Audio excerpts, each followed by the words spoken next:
Good morning students, आप सभी का बहुत बहुत स्वागत है ऑनलाइन स्टडी क्लासेस में, जिसमें आज मैं 5th क्लास मैथ की क्लास लेकर आई हूँ। तो देखिए, आपकी एक्सरसाइज हम पढ़ा रहे थे 11.3, उसमें first, second and third question हो चुका था। फोर्थ देखिए लिखा हुआ है, फोर्थ क्वेश्चन है, एक शहर की जनसंख्या 8,42,000 है या 8% बढ़ी।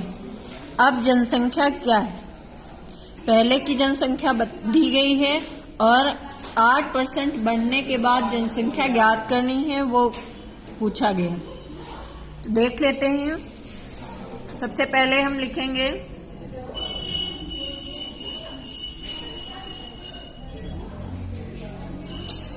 सबसे पहले देखिए, एक शहर की जनसंख्या 8,42,000 है या 8% बढ़ी। अब जनसंख्या क्या है?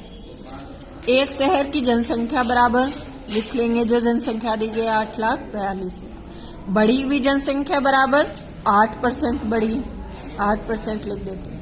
अब वर्तमान जनसंख्या ज्ञात करनी है, वर्तमान जनसंख्या बराबर क्वेश्चन मार्क कर देंगे।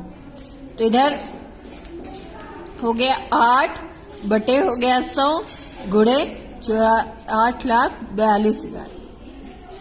2 जीरो इधर है, 2 जीरो नीचे है, 2 जीरो से 2 जीरो कैंसिल हो जाएगा और इधर अब 8 बचा है और नीचे केवल 1 है, 1 का कोई मतलब नहीं, इसलिए 8 इधर और 8420, 8,420 इधर। तो इस तरीके से हम 8 और इसका जो है गुणा कर लेंगे। 8 से इस संख्या का 8 गुणे 8,420, ऐसे इसको गुणा किया जाएगा। तो गुणा करने पे 67,360 आएगा। अब देख लेते हैं हम, जो पहले जनसंख्या थी हमारी, ये उस जनसंख्या को पूरा लिख लेंगे और प्लस जो अब जनसंख्या है 8% बढ़ने के बाद उसको लिख लेंगे। दोनों को हम जो है जोड़ देंगे, उसमें प्लस कर देंगे, तब जो है जो जनसंख्या आएगी यानी कि 90,900, 9,0360। इस तरीके से ये जो जनसंख्या आई है, ये बाद की जनसंख्या जो बढ़ी हुई जनसंख्या है वो ये हो जाएगी। ठीक, इस तरीके से ये आपका 4 नंबर क्वेश्चन कंप्लीट हो गया। अब देखते हैं 5th नंबर। सूची ने 300 में से 250 अंक प्राप्त किए। सूची ने 300 में से 250 अंक प्राप्त किए। रुचि ने 400 में से 345 अंक प्राप्त किए। किसने अधिक अंक प्राप्त किए? उनके द्वारा प्राप्त अंकों का प्रतिशत भी ज्ञात कीजिए। सबसे पहले हम देख लेते हैं पूर्णांक। 300 है, पूर्णांक लिख लिया। सूची द्वारा प्राप्त किए गए अंक बराबर 250। 300 पूर्णांक था, उसने 250 अंक प्राप्त किए, ये लिख लेंगे। दूसरा है, रुचि ने 400 में से 345, तो उनका पूर्णांक, जो रुचि का पूर्णांक है वो 400 है। रुचि द्वारा प्राप्त किए गए अंक 345 है। ठीक है, ये हो गया। हम इसका प्रतिशत अब निकालेंगे, किसने अधिक अंक प्राप्त किए, उसके लिए हमें दोनों का प्रतिशत निकालना पड़ेगा।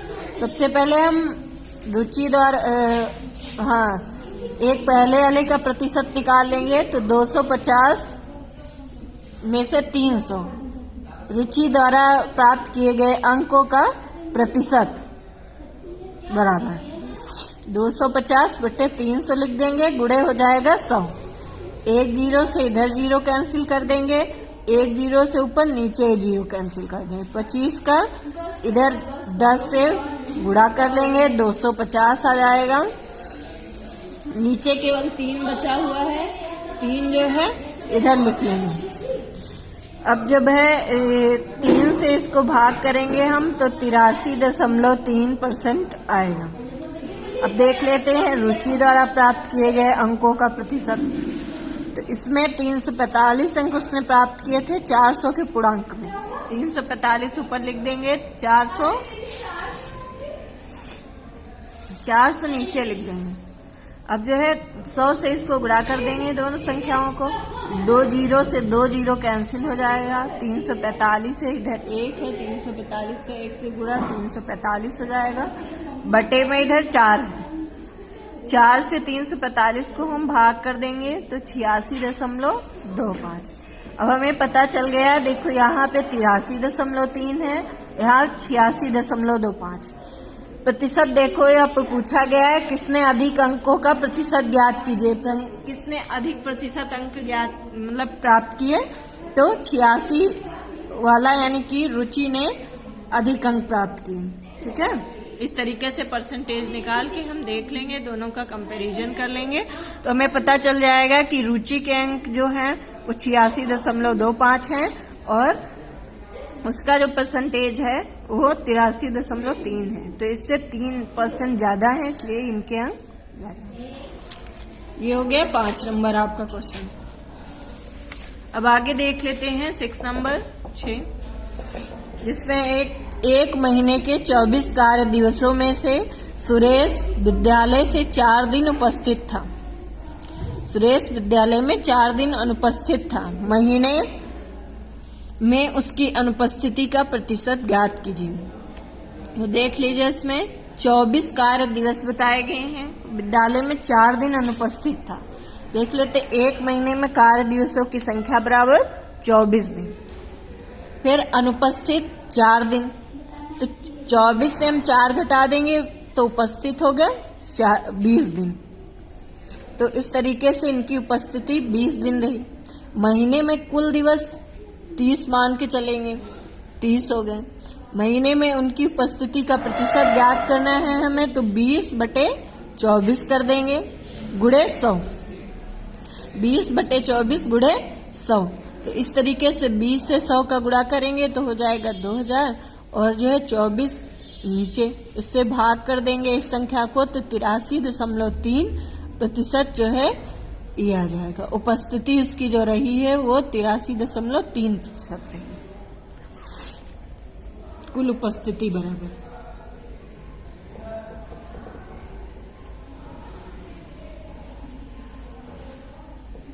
तिरासी 3%। ये हो गया आपका 6 नंबर कंप्लीट हो गया। अब देखते हैं 7th नंबर। 7th नंबर सवाल है, एक घड़ी का मूल्य 1850 रुपए था। दुकानदार इस पर 12% की छूट प्रदान की और घड़ी को खरीदने के लिए कितने धन की आवश्यकता होगी। एक घड़ी का मूल्य दिया गया है 1850 रुपए था बताइए, और दुकानदार ने उस घड़ी पर 12% की छूट दे दिया। तब जो है हमें इस घड़ी का 12% की जब छूट हो जाए तब हमें जो है उस घड़ी को खरीदने के लिए कितने धन की आवश्यकता होगी, ये पूछा गया है।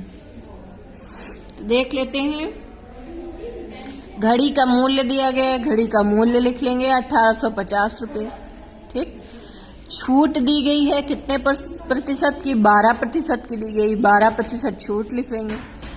तो पूछा क्या गया है, छूट प्रदान करने के बाद में जो घड़ी का मूल्य क्या होगा, कितने में हमें घड़ी खरीदनी है वही ज्ञात करना है। उस पे क्वेश्चन मार्क लगा दिया। अब जो है हमें ज्ञात करने के लिए क्या करेंगे, ये 1850 ऊपर रखेंगे बटे 12 जो प्रतिशत की छूट दी गई है, और गुणे कर देंगे 100।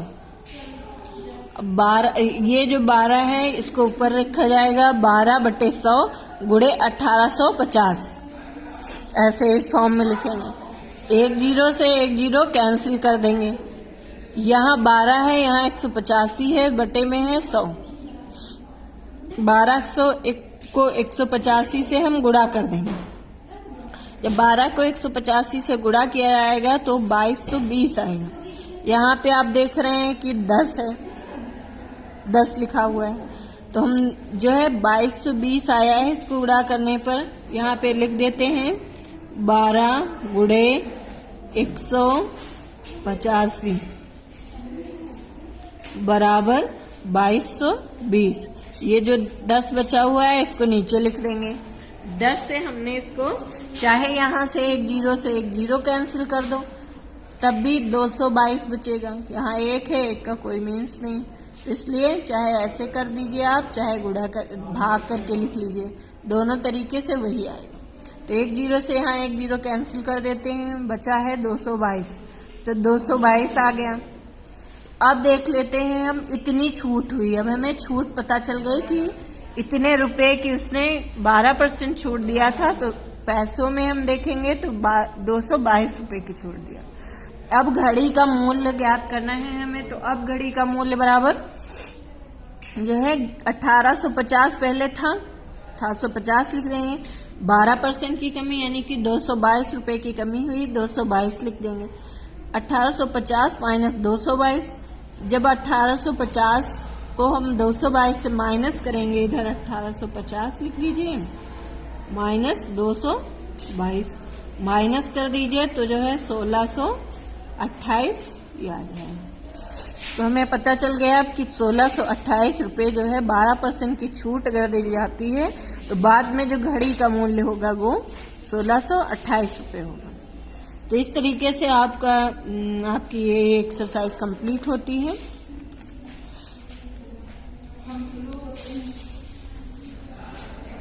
तो अगली क्लास में नेक्स्ट एक्सरसाइज के साथ, तब तक के लिए धन्यवाद।